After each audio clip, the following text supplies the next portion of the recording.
मुंबई की सत्ता का ताज, भारत की सबसे अमीर नगर निगम और मेयर की कुर्सी के लिए 5 स्टार होटल से लेकर सियासी बयानबाजी तक जंग तेज हो चुकी है।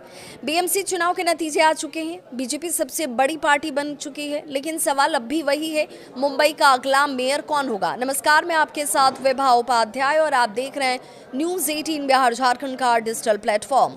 बीएमसी में कुल सीटें हैं 227, बहुमत का आंकड़ा होता है 114 का।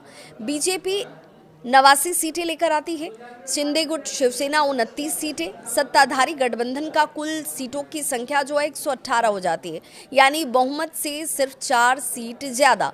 दूसरी तरफ विपक्ष की बात करेंगे तो उद्धव ठाकरे गुट 65 सीटें लाता है, मन से 6, Congress 24, NCP Sharad Pawar 1, AIMIM plus SP को जोड़ दें तो कुछ सीटें इनकी भी हैं और कुल जोड़ इन सभी का मिलाकर तकरीबन 106 के आसपास होता है, यानी खेल अभी बाकी है। बीएमसी नतीजों के तुरंत बाद एक बड़ा फैसला होता है। एकनाथ शिंदे ने अपने सभी 29 पार्षदों को बांद्रा के ताज लैंड्स एंड होटल में शिफ्ट कर दिया।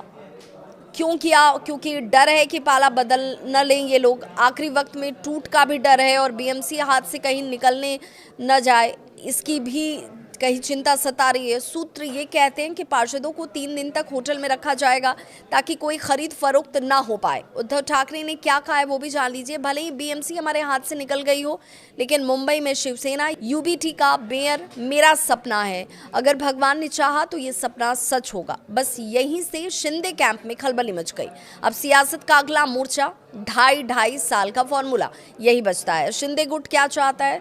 तो शिंदे गुट, जिसमें बीजेपी प्लस शिवसेना 2.5 साल मेयर, अगर इन दोनों के बीच में जाते हैं तो बीजेपी का स्टैंड जान लीजिए, हम सबसे बड़ी पार्टी हैं।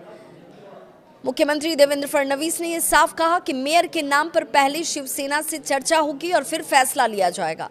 लेकिन क्या बीजेपी अपनी मजबूत जीत के बावजूद आधी कुर्सी दे देगी? नंबर गेम यहीं पर है।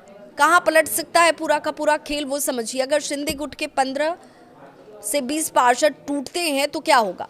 विपक्ष 106, उसके पास संख्या बल है। शिंदे से 8 से 10 पार्षद भी आ गए, बहुमत का आंकड़ा पार हो जाएगा। यही वजह है कि शिंदे कोई रिस्क नहीं लेना चाहते। गणित अभी भी बीजेपी के पक्ष में, मेयर बनने की सबसे ज्यादा संभावना बीजेपी के पास ही है, लेकिन कम मार्जिन की वजह से हर पार्षद की कीमत सोने के बराबर है। बीएमसी में पिछले 25 साल से शिवसेना का राज रहा है और इसी इतिहास को, चुनाव को और भी ज्यादा विस्फोटक बना रहा है। तो सवाल आपसे भी है कि क्या बीजेपी का मेयर बनना तय है या फिर बीएमसी में एक बार फिर होगा राजनीतिक उलटफेर? अपनी राय कमेंट में जरूर लिखें। वीडियो पसंद आए तो इसे लाइक करें और ऐसे ही सियासी एनालिसिस के लिए चैनल को सब्सक्राइब करना बिल्कुल ना भूलें।